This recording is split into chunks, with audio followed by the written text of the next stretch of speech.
안녕하세요 여러분. 더운 날씨 잘 지내십니까? 그동안 좀 선선한 날씨였는데 더위가 곧 오겠지요. 자, 오늘 우리 계속해서 톨스토이가 만난 예수 이야기를 이어가겠습니다. 오늘은 8-5 챕터입니다. 제목을 제가 나는 주인인가 관리인인가 라고 잡아봤습니다. 우리가 현재 읽고 있는 책 258쪽에서 260쪽 정도고요. 여기에는 누가복음 20장, 마태복음 25장, 또 마태복음 21장의 이야기들이 이렇게 연결되어 있습니다.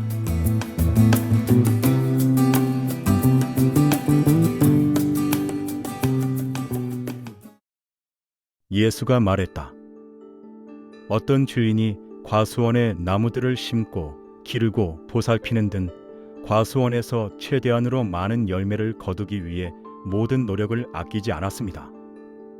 이윽고 그는 일꾼들을 과수원에 보내 일을 하라고 했습니다. 그들이 열매를 거두어 들이면 주인은 서로 합의한 대로 그들에게 임금을 지불할 작정이었습니다. 주인은 아버지고 과수원은 세상이며 일꾼들은 사람들이다. 아버지는 자기 아들, 즉 사람의 아들을 세상에 내보내시는 일만 한다. 그것은 사람들이 아버지가 각자의 내면에 심어준 생명을 깨달음으로써 아버지에게 열매를 거두어 드리도록 하려는 것이다. 주인이 일꾼들에게 심부름꾼을 파견했지만 일꾼들은 주인이 파견한 심부름꾼을 빈손으로 돌려보내고는 과수원에 계속해서 눌러 살았습니다. 그들은 그 과수원이 자기들 것이고 자기들은 자신의 뜻에 따라 거기에 정착했다고 멋대로 생각한 것입니다. 사람들은 아버지 뜻의 선포를 자신으로부터 내몰아 버리고 각자 자기 자신을 위해 계속해서 살아간다. 그들은 육체적 생명의 기쁨을 위해 살아간다고 멋대로 생각하는 것이다. 그 후 주인은 과수원의 일꾼들이 자신에게 진 빚을 기억하도록 해주기 위해 심부름꾼을 골라서 차례로 파견했고 마침내 자기 아들을 보냈습니다. 아들은 과수원 일꾼들에게 그 과수원이 그들의 것이 아니라고 상기시켰습니다. 그러나 그들은 제정신이 아니었고 주인의 그 아들을 죽인다면 자기네가 속 편하게 지낼 수 있을 것이라고 상상했습니다. 그래서 그들은 그 아들을 죽였습니다. 사람들도 이와 마찬가지입니다. 영혼은 그들 각자 안에 살고 또한 영혼은 영원하지만 사람은 영원하지 않다고 선언합니다. 그런데 사람들은 영혼이 자기를 일깨워주는 것을 좋아하지 않습니다. 오히려 영혼의 자각을 있는 힘을 다하여 죽였습니다. 그들은 자기가 받은 금화를 헝겊으로 싸서 땅속에 묻었습니다. 자, 그러면 과수원 주인은 어떻게 해야 하겠습니까? 못된 일꾼들을 쫓아내고 바른 일꾼들을 보내는 수밖에는 없습니다. 아버지는 어떻게 해야 하겠습니까? 열매를 거둘 때까지 씨를 뿌리는 것입니다. 실제로 아버지는 그렇게 하고 있습니다. 영혼의 자각은 사람들 각자 안에 있는데 그들은 이것이 자기를 괴롭히기 때문에 이것을 숨겨버립니다. 그러나 그들은 영혼의 자각이 영혼에 대한 이해를 통하여 자기에게 생명을 가져다 준다는 것을 깨닫지 못했고 지금도 깨닫지 못합니다. 그들은 모든 것을 떠받치는 바탕이 되는 돌을 내버립니다. 그리고 영혼의 생명을 기초로 삼지 않는 사람은 하늘나라에 들어가지도 생명을 받지도 못합니다. 믿음을 가지기 위해서는 생명을 받기 위해서는 보상을 기대하기보다는 자기 처지를 깨닫지 않으면 안 됩니다. 이제 한번 여러분 생각하면서 시작할까요? 어떤 사람이 직원으로 프랜차이즈 매장을 맡아 열심히 일을 하고 있습니다. 근데 하루는 이런 생각이 드는 거예요. 어차피 주인은 자주 오지도 않고 멀리 있는데 그냥 이건 내 거나 다름없다. 이런 생각한다면 어떨 것 같습니까? 아마 그 순간부터 그 사람의 삶의 방식은 좀 달라지겠죠. 톨스토이는 바로 이 질문 안에서 인간이 길을 잃는 가장 근본적인 이유를 발견하게 됩니다. 오늘 우리가 살펴볼 본문은 예수님이 들려주신 세 가지 비유가 하나의 진실로 연결되는 아주 특별한 장이 됩니다. 오늘 본문에 가장 흥미로운 특징이 있다면 톨스토이는 예수님의 비유를 전달하면서 괄호 안에 직접 자신의 해석을 달아 놓았다는 것입니다. 우리가 보고 있는 책 258쪽에 가면 주인은 아버지고 가수원은 세상이며 일꾼들은 사람들이다. 아버지는 사람들이 각자 내면에 심어준 생명을 깨달음으로써 아버지에게 열매를 거두어 드리도록 하려는 것이다. 이 말은 톨스토이가 이 비유의 의미는 이것이다 라고 직접 선언하는 그런 순간입니다. 오늘 이 선언의 의미를 천천히 함께 한번 풀어가 보겠습니다.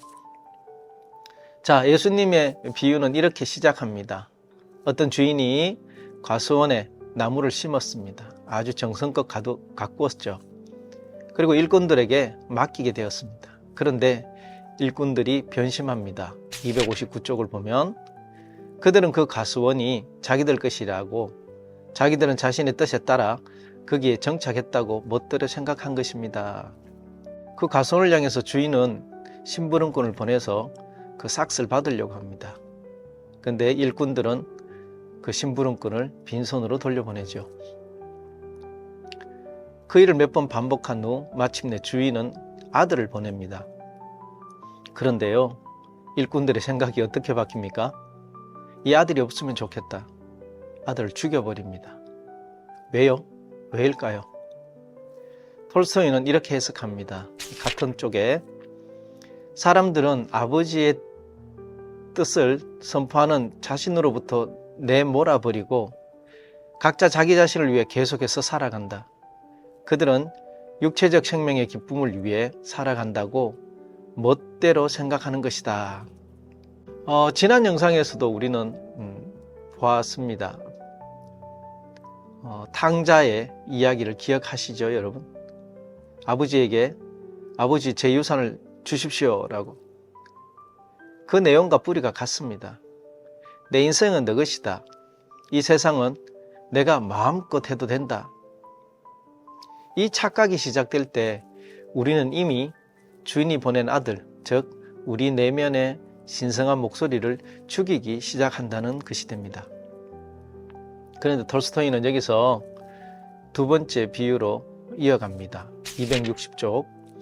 그들은 자기가 받은 그 말을 헌금으로 사서 땅속에 묻었습니다. 바로 달란트 비유죠. 주인이 맡긴 그 말을 땅속에 묻어버린 종의 이야기. 우리는 보통 이것을 재능을 낭비하지 말라라는 교훈으로 듣습니다. 근데 톨스토이 해석은 전혀 다릅니다. 땅속에 묻힌 그 말은 영혼의 자각입니다. 우리 안에서 이런 목소리가 들릴 때가 있습니다. 지금 이 삶이 진짜 네 삶 맞아? 너는 영원한 존재야. 이것이 전부가 아니야. 그런데 이 목소리가 불편합니다. 왜냐하면 지금 누리고 있는 육체적 편안함을 흔들어 놓기 때문입니다. 그래서 우리는 그 목소리를 헝겊에 사서 땅속 깊이 묻어버린다는 거죠. 260쪽입니다.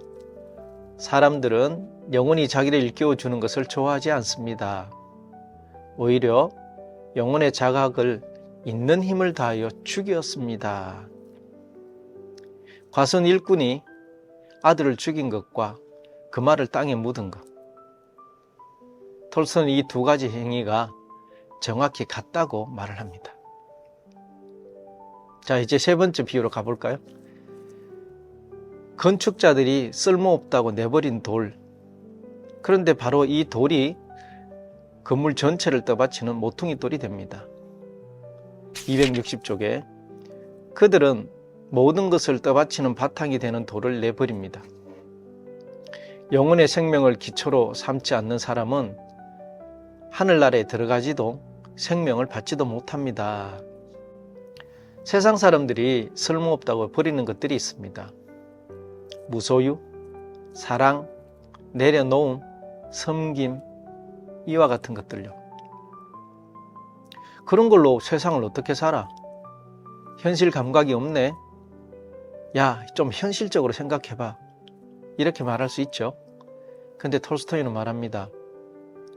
바로 그 버려진 것들이 삶 전체를 지탱하는 유일한 기초고, 그것을 버린 삶은 아무리 화려하게 지어도 결국 모래 위에 세운 집과 같다.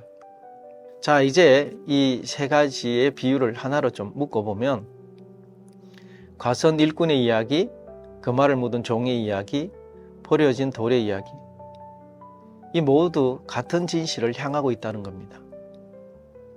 그래서 톨스토이는 이렇게 결론합니다. 260쪽에 믿음을 가지기 위해서는, 생명을 받기 위해서는 보상을 기대하기보다는 자기 처지를 깨닫지 않으면 안 됩니다. 내가 이 세상의 주인이라고 생각하는 사람은 과선을 자기 것이라고 믿는 일꾼처럼 내면의 목소리를 죽입니다. 그 말을 땅에 묻고 맙니다. 모퉁이의 돌을 버립니다. 그러나 내가 이 세상의 관리인이라는 것을 아는 사람은 다릅니다. 언제든지 주인이 부르면 과선을 돌려줘야 한다는 것을 알기 때문에 육체의 욕망이 아니라 열매를 거두는 일, 즉 사랑을 실천하는 데 집중하게 되지요.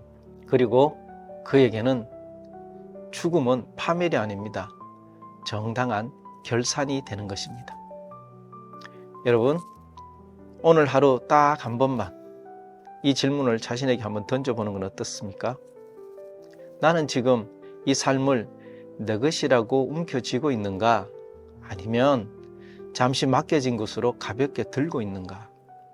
움켜진 손을 살짝 펴는 것, 그것이 흥겁 속에 사여 땅에 묻혀있던 그 말을 꺼내는 첫 걸음이 됩니다.